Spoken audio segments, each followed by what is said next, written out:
Halo semuanya, selamat datang kembali di video analisa harian Euro USD bersama Mandana. Ini adalah analisa harian Euro USD pada hari ini, tanggal 27 Maret 2023 hari Senin. Seperti biasa, jika teman-teman suka dengan videonya, teman-teman jangan lupa like dulu videonya, subscribe bagi yang belum subscribe, hidupkan lonceng dan di-share yang sekiranya memerlukan analisa harian di Euro USD pada hari ini.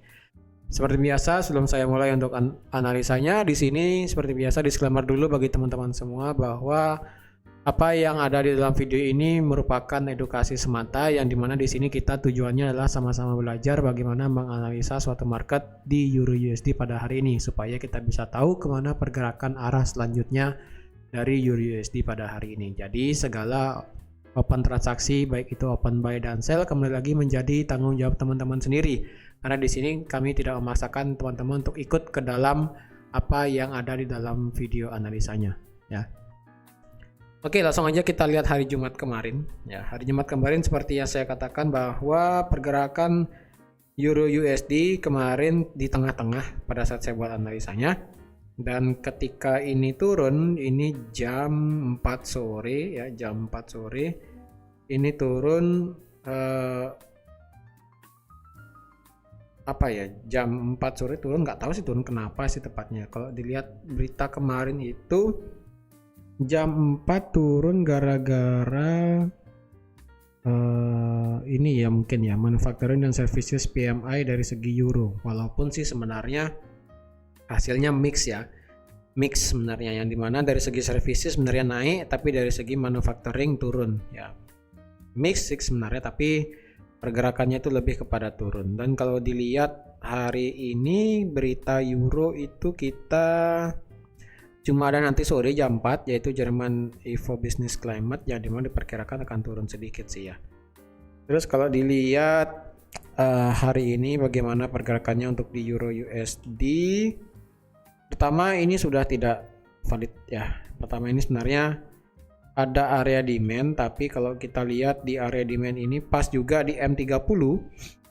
Di M30 di sini kita ada yang namanya area supply ya. Di M30 kita ada supply, dan supply-nya ini sudah kena. Supply-nya ini udah kena, udah masuk ke dalam, kemudian drop ke bawah. Terus dan kalau kita lihat juga di sini secara trend line ya, kalau kita lihat trend line kayaknya ini sudah di break ya. Dan secara Fibo sebenarnya harga itu turun melebihi 23,6 sampai ke 50%, kemudian retrace ke atas. Apakah kita bisa delete trend line-nya? Untuk saat ini sih coba sebentar ya, dilihat dulu ya. Untuk trend line-nya sebenarnya sudah lewat, tapi sih kayaknya karena trennya masih naik ya, trend line ini bisa di-delete sih ya. Trend line bisa delete. Yang penting kalau kita lihat trend saat ini sudah bergerak naik, dan kalau kita lihat di manakah arah selanjutnya untuk di Euro USD supaya dia bisa bergerak naik. Pertama, kenapa dia retrace di 50%? Karena di sini kita juga ada yang namanya rally base rally ya. Di sini ada rally base rally, yang dimana ini merupakan area demand juga. Pas banget jadinya kan. Pas banget di area itu. Dan kalau kita kecilkan lagi ke time frame H1, sebesar inilah area demandnya.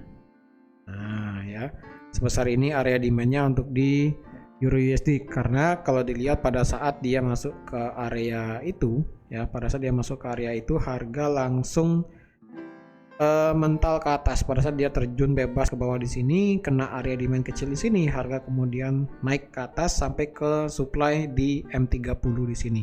Dan kemudian ketika dia sampai supply di M30, harga turun sedikit sih. Ya, seperti itu. Dan kalau dilihat juga di di sini sebenarnya sih masih bergerak bullish ya untuk di Euro USD, tapi tidak ada salahnya untuk kita memetakan area-area selanjutnya jika harga itu bisa bergerak naik ya.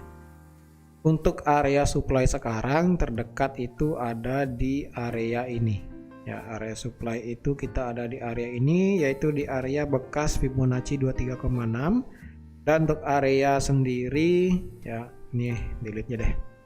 Area untuk supply selanjutnya itu ada di sini ya, di angka, kalau boleh nanti saya plotkan aja deh ya. Saya plotkan aja untuk di sini. Itu kalau saya plotkan di sini itu ada di harga 8.300 ya. 8.300. Untuk di bagian atas itu ada di sekitaran harga 8.900. Nah, di sini ya. Di sini 8.300, di sini 8.900. Nih Fibonya saya delete aja deh ya. Tapi sebelum saya delete Fibonya, teman-teman ingatnya 61,8 itu ada di harga 6731 ya. Ini akan saya delete aja deh. Dan kalau kita lihat lagi di time frame H1, di sini juga ada yang namanya zona demand. Ya, zona demand lumayan lah di sini ya. Dan kalau kita ambil tengah-tengahnya itu di 65 ya, 6565 deh ya. Nah, untuk yang bagian di bawah di sini saya pakai itu di 7115. Nah, seperti ini ya. Ini saya pakai area tengah aja sih ya.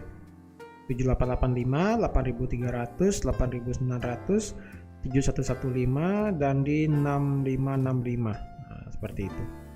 Jadi kalau dilihat memang sih momentum sekarang untuk di Euro USD itu sedang keras ya untuk bergerak turun. Turunnya sih keras, untuk ke bawah ini masih lumayan tajam ya, masih lumayan tajam. Dan kalau kita lihat di secara daily ya, secara daily sih overall kita masih bergerak bullish ya. Retracementnya ini sih ya lumayan sih retracementnya. Dan yang penting itu adalah kita kalau dilihat itu punya titik tertinggi di Euro USD itu ada di harga di sini ya. Saya pakai harga 9915 ya. 9915 itu merupakan titik tertinggi karena kita tidak ada melihat candle close di atas itu ya. Mungkin saya genapkan aja deh ya 1.1 ya. 1.1. Nah, 1.1 merupakan titik tertinggi untuk di Euro USD. Jika kita bisa melihat Euro USD balik ke atas 1.1, maka beberapa bulan ke depan kita akan melihat kenaikan secara bullish secara signifikan. Tetapi karena harga sekarang masih di tengah ya, itu masih di sekitaran 1.07651 saat ini ya. Kalau dilihat juga sih ini naiknya ya.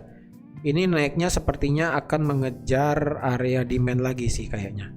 Sepertinya sih ini akan bergerak turun ya. Ini akan bergerak turun. Tapi ingat ya di sini di supply M30 ya. Di sini supply M30, jadi harap berhati-hati. Jadi di sini M30-nya sudah dilewatin, sepertinya ini sih akan di-break ke atas ya. Jadi kemungkinan jika dia turun ya. Jika dia turun sampai sini kemungkinan dia akan bisa terbang sampai ke 8.300. Jadi karena kita masih dalam kondisi bullish, kita bisa memperkirakan harga itu bisa bergerak naik lebih tinggi dari sini sampai sini. Ya, jikapun nanti dia misalnya tidak melakukan retracement ke bawah, tidak melakukan retest ke bawah lagi sekali, yang ada dia itu langsung naik seperti ini, bisa aja sih untuk nge-buy jika di atas 7885 ya, tapi kecil ya, cuma 30 pip jadinya.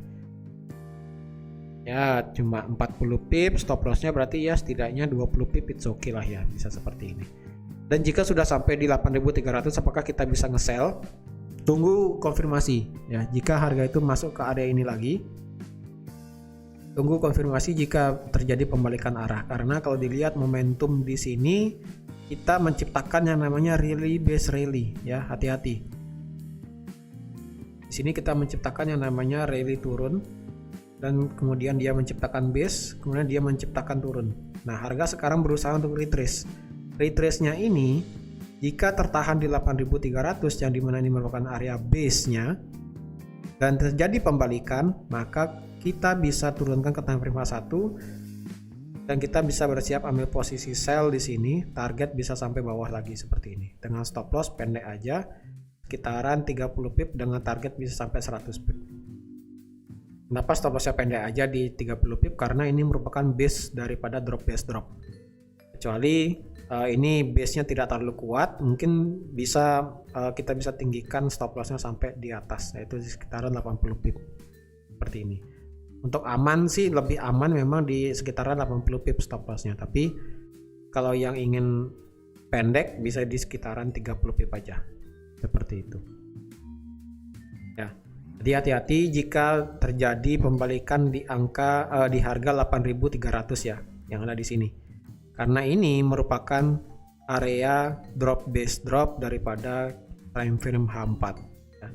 Nah, frame H4 teman-teman bisa lihat bahwa ini merupakan drop base drop, jadi hati-hati ketika harga itu balik ke atas di harga 8.300. Karena sekarang harga sedang berada di tengah-tengah.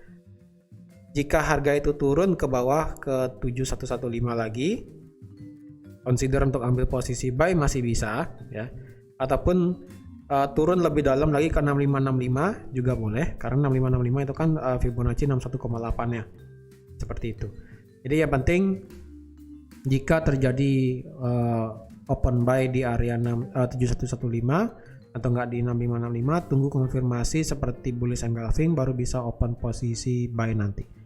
Tapi jika dia ngebreak 7885, kalau yang ingin instant buy di atas 7885, saya rasa sih masih oke. Yang penting stop lossnya pendek aja, sekitar 20 pip, it's oke lah ya. Dengan target sekitar 40 pip.